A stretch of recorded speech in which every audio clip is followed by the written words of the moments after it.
Olá, hoje o Portal Ideia Delas veio conversar com o Dr. Walter Marcondes, que é médico pediatra e psicoterapeuta.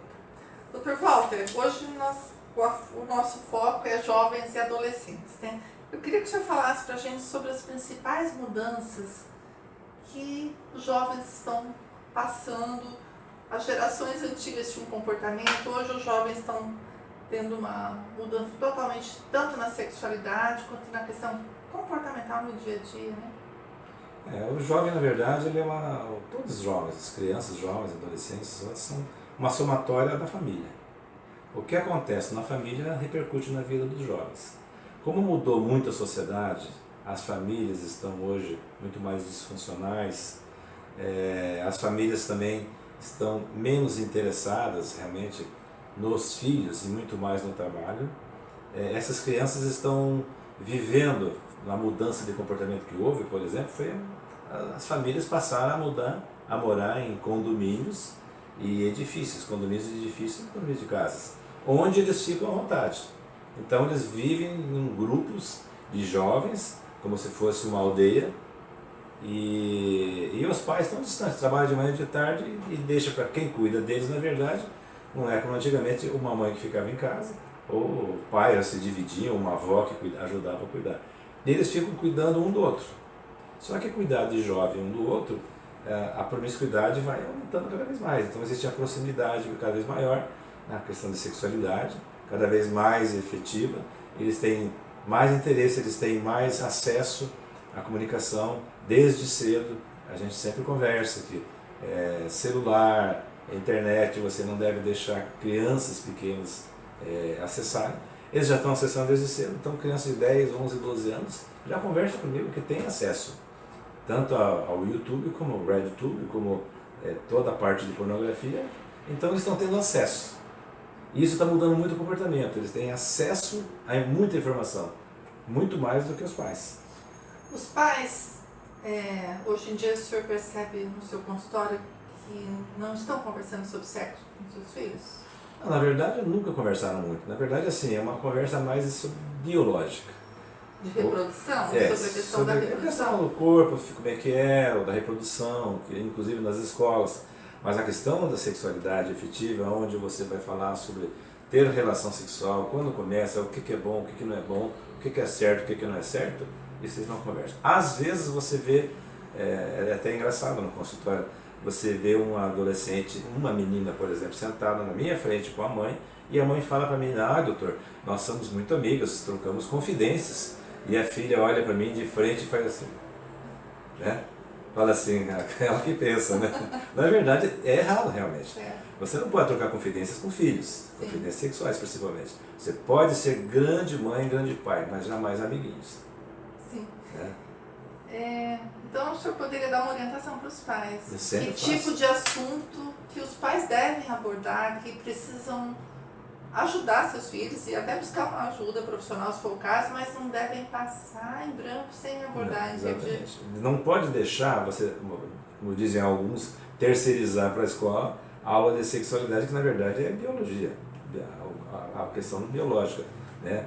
Da formação da criança, de como é que nasce, como é que a criança, a gestação e todas essas coisas. Mas agora você conversar sobre as questões sexuais tem que ser pai e mãe. E desde cedo, por exemplo, uma idade boa para você começar, lógico, você vai utilizar de uma linguagem que a criança entenda. Mas com 7, com 8, com 9 anos você pode começar a conversar. Eu fiz isso com meus filhos, os 3 filhos. Conversar, você sabe como é que você nasceu?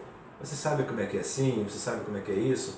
Tanto que hoje eles conversam assim, a coisa mais espontânea falar sobre sexualidade. Então, uma das coisas que nós pais temos uma preocupação muito é com a questão da pedofilia, né? Então, a questão de conversar com o filho ou não sobre determinada situação, muitas vezes os pais até tinham uma preocupação, vou tirar a pureza do meu filho ao abordar situações que acontecem e não são situações positivas.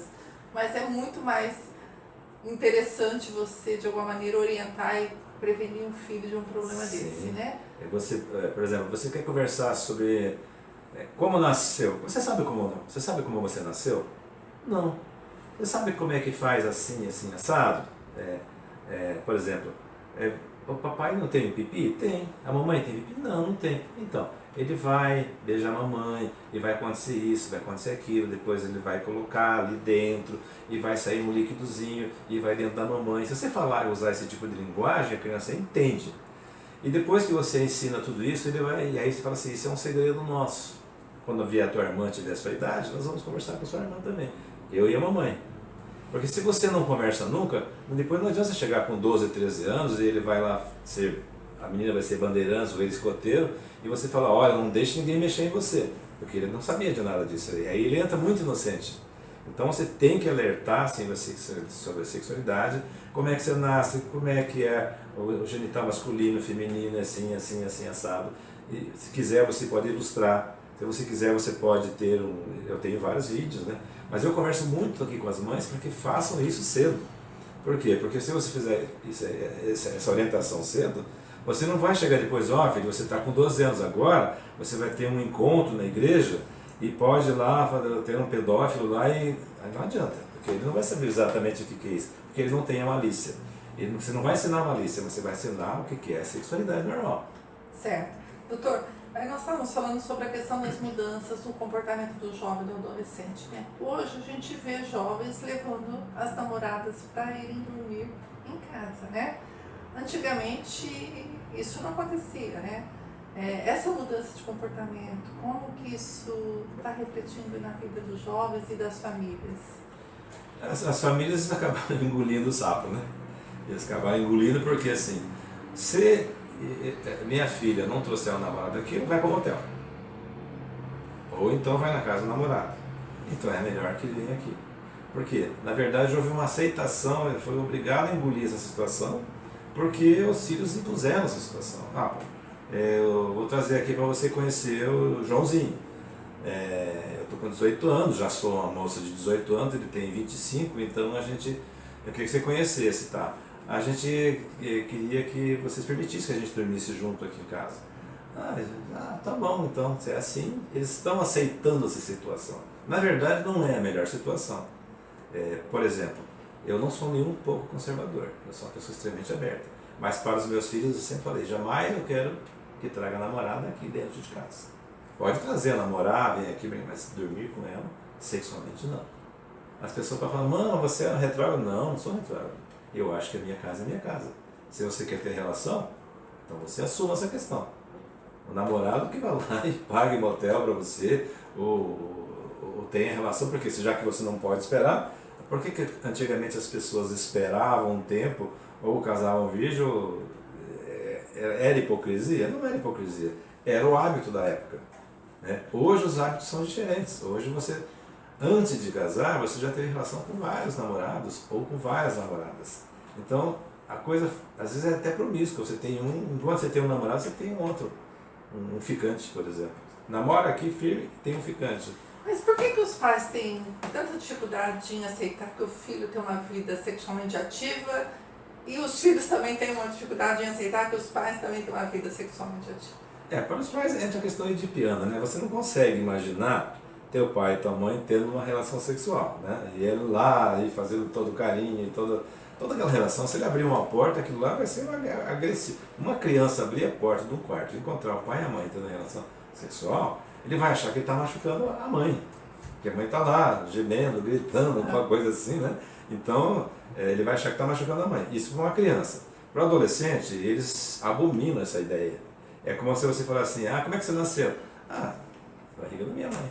Mas ele não fica fantasiando a relação. Você pode perguntar para qualquer adolescente, qualquer jovem, até adulto. Você consegue fantasiar essa relação dos seus pais para você ver como é que você nasceu? Deus me livre, não quero pensar nisso. Entendeu? Então, essa relação dos pais para os filhos é difícil, eles sabem que existe. Até ficam felizes quando os pais estão vivendo bem e sabem que tem essas relações. Para os filhos, para os pais é mais difícil. Por quê? Porque é a sua filhinha, é a sua menininha, ou então é o seu menininho, a mãe tem ciúme do filho, o pai tem ciúme da menina. Até você conseguir convencer e você conseguir entender que aquilo é algo normal, que vai ter uma relação cedo ou tarde, principalmente assim, o que nós temos visto com frequência? Meninas de 15 anos namorando às vezes um menino de 20 e que os pais convidam, não, vem, traga ele para cá. Então você já está trazendo muito cedo para casa. Né? E você está favorecendo. Agora, se você conversa sobre a questão de sexualidade desde cedo, você vai explicar assim, você não precisa ter relação com 15 anos, não precisa ter relação com 17. Você vai escolher a data que o teu corpo estiver pronto e que você estiver mentalmente pronto, estiver equilibrado. Porque eu tenho visto com frequência meninas de 17, 18, 19 que já tiveram relação com 7, 8 rapazes diferentes. Muitos jovens acabam iniciando a vida sexual muito cedo, até por pressão do grupo, né? Sim, Tanto sim. o menino quanto a menina, né, doutor? Isso é uma coisa real. Isso. Principalmente assim, hoje que vivem em grupos, em condomínios de apartamentos e condomínios de casa, eles vão para aqueles peer, eles fazem, até eu conheço um monte de história que eles fazem, que eles contam realmente que um faz isso, o outro faz aquilo, e não é que um ensine o outro, mas incentiva, estimula. Não, você já está com 17 anos, poxa, eu já tenho relação desde os 13. Então quando você faz pesquisa no Brasil e mostra, primeira relação sexual nas meninas e meninos, até um pouco tempo atrás era 14 anos a primeira relação, já está, acho que cada vez baixando mais. Ainda são crianças, né? Então, são crianças. Porque hoje você vê, por exemplo, uma menina de 13 anos, ela menstrua mais cedo, então ela já transforma-se em moça. Enquanto que menino de 13 anos, é menino, é moleque. E a menina já é uma mocinha. Então, quem que ela quer ficar? Ela quer ficar com de 15, 16, 17. Esse já é mais esperto. Já teve uma relação com uma lá, outra aqui. E aí começa, né? Tem uma relação com um menininho mais velho, que também não sabe ter relação sexual. Não vai ser nada satisfatório, Não né? vai ser nada satisfatório. Elas às vezes demoram muitos anos para ter o primeiro orgasmo. E às vezes até nunca mais tem, porque as relações podem ser dolorosas no início e muito apressadas. E esses meninos têm, de maneira geral, a ejaculação precoce. Até conseguir controlar essas relações, atrapalha muito a sexualidade da mulher. Uma coisa que é muito interessante, posso falar sobre isso? Sim. Por exemplo, existe nas escolas aulas sobre sexualidade, palestras sobre isso. É errado.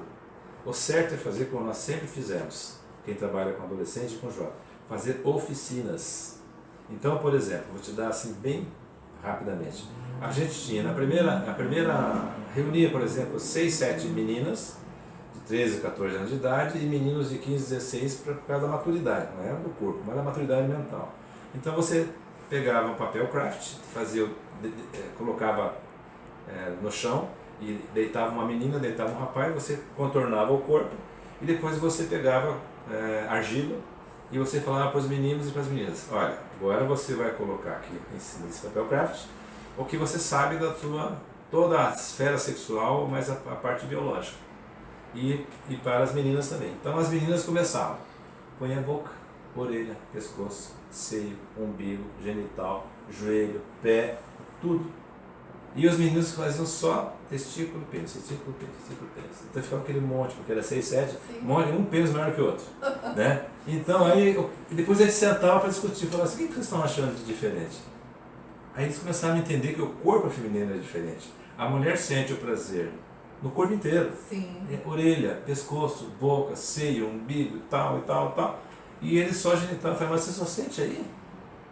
E eles não conseguiam entender. Aí começava a discussão, as meninas até riam, falando, nossa, mas o homem é só isso? Entendeu? Então quando você faz esse tipo de orientação nas escolas, fizemos isso no Colégio Marcos uma vez, sobre a escola de pais, fui eu e a Antônia que fizemos, mas era fantástico, a gente fazia isso para os pais e professores e para os alunos.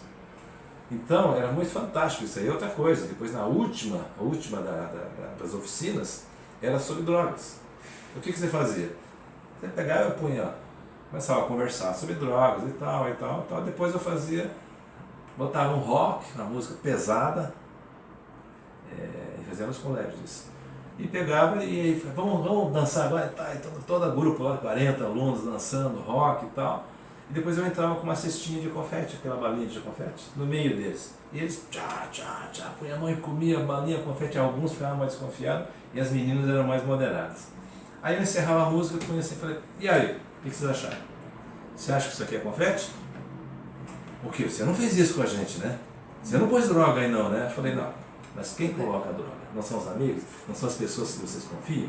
Então, eu fiz isso para mostrar para vocês. E já fiz isso com os pais também. Os pais ficavam super assustados. Porque que antigamente a gente era orientado a não aceitar nada de estranho. Depois a gente constatou, né, a sociedade de uma maneira que quem dava a droga, introduzia como uma pessoa próxima, não era um estranho que chegava e te oferecia, né? Então quando você faz, por exemplo, a oficina, você ensina.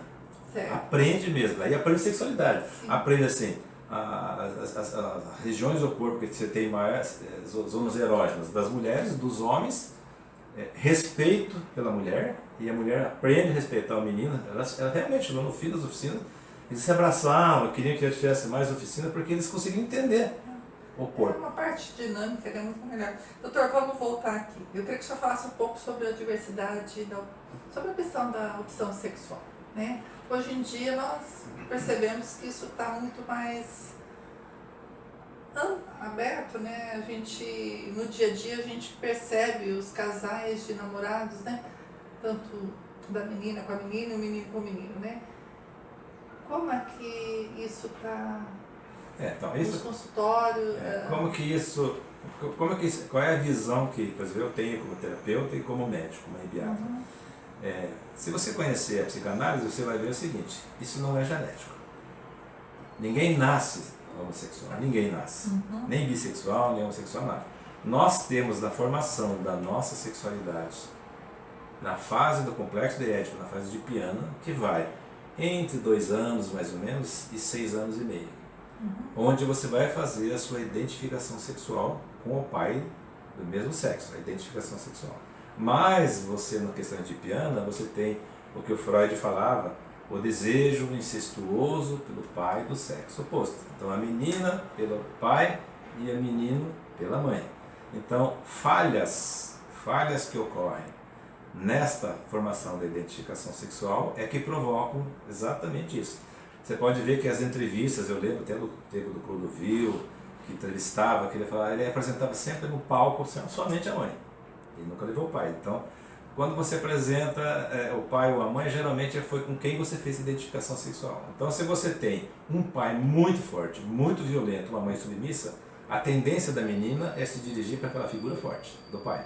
Aí o pai vai e leva ela pro handball, pro futebol, não sei o quê, o camisa do tubarão, não sei o quê. Muitas, não é 100%, mas muitas vezes elas fazem identificação sexual com esse pai forte, porque acham que a figura da mãe é muito submissa, muito fraca.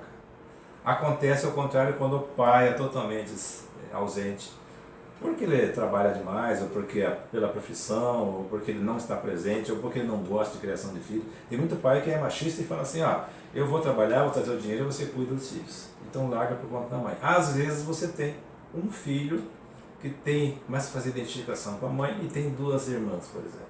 Então ele está num ambiente totalmente feminino. Isso já aconteceu numa história aqui no consultório, onde a mãe veio com a avó, a mãe e a avó disse: doutor, mas eu não sei o que aconteceu com ele, porque ele está assim. Nós sempre colocamos ele numa redoma, protegemos sempre.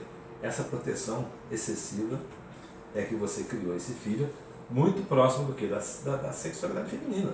Então, a mãe, e tem assim, o que o Freud fala e os outros terapeutas falam assim, que a mãe, quando ela é extremamente sedutora, porque tem muita mãe assim, que é sedutora não no sentido de seduzir o filho, não é isso. É aquela mãe bonita, que fala, aquela boca, que gesticula, extremamente feminina. Você conhece um monte de gente que trabalha nessa área. Então, essa mãe é que mais atrai o filho. E atrai para si, e vai levar para o shopping, leva lá para a loja, ele leva lá no desfile, ele leva para só assuntos femininos. E o pai está sempre ausente. Bom, então o que o senhor está me dizendo é que os pais, de alguma maneira, têm uma ligação direta pela opção sexual do filho. Sim, tem. E eles não têm essa consciência, né? Não tem essa consciência. Não. Eu oriento o máximo que eu posso, porque olha, 45 anos de profissão, já passou muita gente, já sei quantos mil pacientes passaram. Sim, que eu orientei. E como a gente pode ajudar os pais a aceitar essa opção? Porque a partir do momento que ela está consolidada, que o filho assume que é homossexual, Ele tem que saber de onde partiu isso, porque a desculpa sempre é a genética. Não, é a questão genética. Acontece que no projeto Genoma, você identificou alguns genes, por exemplo, de esquizofrenia, de alcoolismo, de alguns transtornos, mas sexual nenhum. Então, não tem, por exemplo, fetichismo, sadismo, sadomasoquismo, a pedofilia, nada disso tem questão da genética. Isso é má orientação na hora da formação sexual. Então... Muita gente vai, inclusive, achar que não, ele está equivocado, não é assim, não, é assim porque eu convivo com isso no consultório todos os didias. E tive ambulatório na HU, ambulatório na prefeitura, tratei disso a minha vida inteira. Então, o que eu vejo assim, esta falha que ocorre na formação do Édipo, infelizmente eu não coloco como culpa, tá? Porque a culpa seria muito pesada para os pais, mas assim, foi falha na formação dos pais.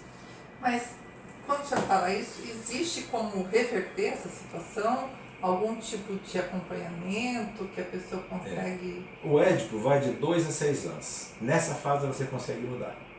Se você percebe que teu filho está muito efeminado, você consegue mudar. Agora essa história da ideologia de gênero, que você com 5 anos o menino pode fazer cirurgia de sexo e pode fazer isso não existe. Porque uma criança de 5 anos não tem noção nem com 6 anos de idade se ele vai ser homossexual ou não. Aquilo já fica no inconsciente dele. Doutor, o senhor não acha que essa não aceitação da maioria dos pais tem a ver porque pai e mãe não quer que seus filhos sofram, né? Sim. E nessa às vezes não é pela sociedade, sexualidade, porque não quer que sofra, porque sabe que vai sofrer. pelo preconceito, né? O discriminação. modelo, né? E seria muito mais fácil, de repente, os pais acolherem, né? Já que vai ter tanto sofrimento externo, né? Mas que pelo menos no seio da família, de alguma maneira, essa pessoa não seja rejeitada, né? Não, eu sempre oriento os pais para que está consumado o fato, tem que aceitar, tem que amar, porque se você rejeitar seu filho, a sociedade vai destruí-lo. Então, tem que ter o amor, o cuidado, o carinho dentro de casa. Você não pode rejeitar seu filho porque ele é homossexual. Não pode fazer isso. Cuide dele, tenha carinho com ele, oriente ele para ser mais discreto socialmente, para que ele não sofra essa homofobia que existe e que vai existir a vida inteira. Hoje, por exemplo, os menos homofóbicos são os próprios jovens, porque eles convivem tanto com isso, com, por exemplo, ter contato meninas com meninas, não fica uma menina com a menina, um menino com o menino, e muitas vezes eles não são homossexuais, fica por experiência. Um fala para o outro, é gostoso, então eles acabam ficando um com o outro, mas depois chega a 13, 14, 15, 16, eles acabam assumindo realmente a heterossexualidade. Que idade que o senhor falou que eles de alguma maneira definem a sua opção sexual nos 14? Olha, geralmente no Édipo você já está definindo. Sim, mas... Né? Mas, por exemplo, porque a uma gente... forma pública, digamos assim. Né? Depois da 14, 15, 16 anos de idade, geralmente com 15, 16 anos de idade eles já enfrentam o pai e aí os pais já percebem que eles realmente têm o comportamento homossexual. O homossexualismo, eu sempre explico para os pais, olha, isso não é doença. Né? Ele foi considerado um transtorno pelo DSM-4, DSM-5. Hoje eles conseguiram tirar isso do livro como transtorno, embora eles tenham sofrimentos. Então, de certa forma, não deixa de ser, porque é uma relação sexual com um certo sofrimento, e que tem que ser escondido, que tem que ser, às vezes, na pornografia, que tem que ser num ambiente que não seja saudável. Então, tem a boate gay, não existe a boate, o local onde começa todos a ter uma vida paralela, né? Exatamente, paralela, escondida, infelizmente, e aí começa a sofrer discriminação, até da própria família. Às vezes rejeitado, expulso de casa, o que é um absurdo, né? E a pessoa que se relaciona com os dois sexos? Então, o bissexual, na minha opinião, é homossexual. Porque ele pode estar em fase experimental. Eu quero ter relação sexual com a menina, eu quero ter relação sexual com o menino. E tem com um com o outro. Mais tarde ele geralmente define pela homossexualidade. Eu queria mudar um pouquinho o nosso foco, né? Um dos temas que a gente conversou foi sobre esse momento atual dos jovens estar retardando um pouco a independência deles, né? Hoje em dia nós vemos os jovens menos ambiciosos, digamos assim, permanecem mais tempo dentro de casa, né? Outro dia eu li uma matéria nos Estados Unidos, uma família colocando um rapaz de 30 anos para fora de casa porque lá o jovem sai mais cedo, né? Como é que o senhor está vendo esse movimento? Está muito interessante esse movimento. O que eu vejo assim, a mudança que houve foi uma mudança muito brusca, mas interessante. Por exemplo, os jovens de hoje eles não ficam preocupados em ter a sua casa, o seu apartamento. Eles estão interessados em ganhar o dinheiro, comprar um bom carro e viajar. Viajar, passear e tal. E não tem grandes compromissos, você pode dizer, compromisso de responsabilidade. Então, a maioria dos jovens, ele vai ficar dentro de casa se os pais deixarem. Ele vai ficar por quê? Porque ali ele tem a roupa lavada, ele tem a cama arrumada, é mais tranquilo para ele ficar dentro de casa com a mãe. E os pais acabam aceitando, por quê? Porque quando você ama teu filho, você ama teu filho pro resto da vida. Você não quer expulsá-lo de casa. E aí, o fato de você não ter orientado desde cedo a questão de responsabilidade, você ensinar o que é determinação, o que é você saber o que você quer profissionalmente, isso cabe aos pais ensinar. Depois você reclama quando teu filho está com 35 anos morando com você, ele é indeciso, ele é medroso, ele não sabe o que vai fazer, ele não sabe qual profissão vai fazer. Então ele vai lá, pega qualquer tipo de emprego, pega o dinheirinho dele, junta e vai viajar. Mas eles, hoje, que eu estou achando muito interessante, essa geração de agora, essa geração que tem seus 20 e poucos anos, eles não compram apartamento, não compram, aluga casa, compra um carro bom e quer gastar em viagem. Então houve uma mudança muito brusca nisso, porque a minha geração, a sua geração, uma das primeiras coisas que você pensa é: vou comprar minha casa, vou comprar um apartamento, depois eu compro meu carro, depois eu viajo. Tem uma sequência, agora não tem essa sequência. Mas isso não quer dizer que de repente eles estão buscando mais qualidade de vida do que nós? Pois é, então as pessoas estão buscando qualidade de vida, mas para você ter uma qualidade de vida, você também precisa ter um pouco de dinheiro, né? Porque, sim, por exemplo, eu quero comprar um carro bom, não precisa ser um carro zero, porque aqui nesse país é uma exploração o preço do carro, mas eu quero comprar um carro bom, quero fazer uma viagem para os Estados Unidos. Eu não vou como mochileiro, eu não acho que isso é qualidade de vida, carregar mochila nas costas e ficar em hostel ou ficar em pensão, qualquer coisa assim. Eu quero ficar num bom hotel, eu quero ir num bom restaurante. Então, eu quero ter a minha casa, eu quero ter uma boa casa, eu sonho com essas coisas.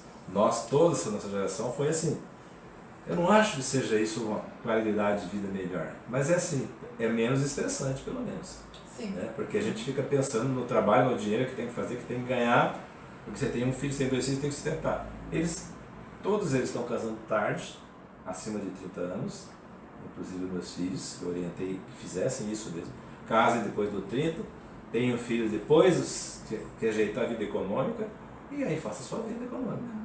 Então eu tenho orientado aqui meus pacientes, casem depois do 30, porque às vezes você vê assim: doutor, eu tenho 23 anos, eu queria casar logo. Eu falei: não faça isso não.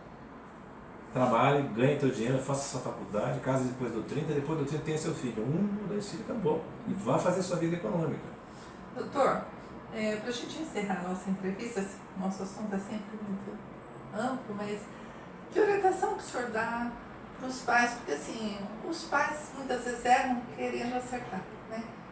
O amor, eu acho, pelos filhos é uma coisa que a gente sabe que todos os pais têm, mas muitas vezes a gente erra querendo acertar, né? Que tipo de orientação que o senhor dá para os pais em termos de educação, de ajudar os filhos nessa questão tanto da sexualidade, do amadurecimento, né? Eu acho que a família que tem diálogo desde cedo e que se fortalece familiarmente, o pai ama a mãe, respeita a mãe, tem os filhos, tem que ter respeito, né? O respeito, o carinho, o afeto, os cuidados e a responsabilidade desde cedo você ensinar para os filhos o que é certo e o que é errado.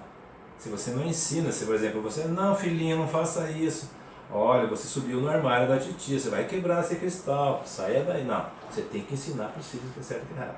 Nada que uma boa palmada não resolva. Não é uma palmada de machucar uma criança, mas dela sentir que ela está sendo punida. Por quê? Para você criar um ser humano normal, você tem que frustrar. De frustração em frustração você cria um ser humano normal. Se você der tudo o que ele quer, ele não vai saber valorizar e vai se frustrar depois, porque a sociedade não vai fazer isso. Não vai devolver para ele o carinho, o afeto e tudo que os pais deram. Então eu tenho muito paciente que tem problema de frustração porque nunca foi frustrado antes. Só um detalhe sobre a superproteção, antes da gente finalizar. Então, eu acho péssimo isso. A superproteção é tão negativa como aquele filho abandonado. Porque a superproteção, você destrói o seu filho, porque você não frustra, você dá, e quando ele fica maior, mais velho, e você não é eterno, você vai descobrir que a sociedade não vai fazer isso para você. A sociedade é extremamente severa. Então ela vai botar você no lugar e você vai sofrer. Muitas vezes a pessoa fica doente, depressiva, por quê? Porque deram tanto. Ao invés de mostrar o que é certo e o que é errado, e frustra. Isso você tem, isso você não tem. É só você lembrar da sua infância, assim: eu quero ganhar uma bicicleta. Ah, filho, quando, no teu aniversário, quando você vier, vou ver se eu posso te dar. E você esperava o ano inteiro. Então, eu quero ganhar uma boneca Barbie. Ah, filho, se o papai tiver dinheiro, vai te dar no Natal.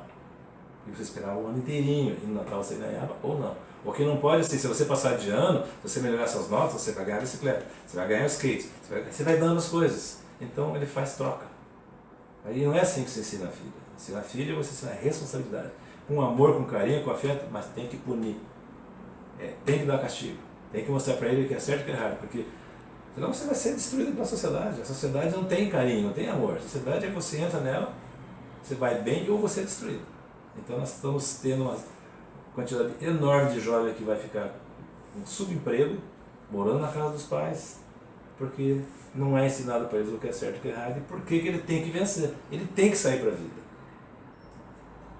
Obrigada. De nada.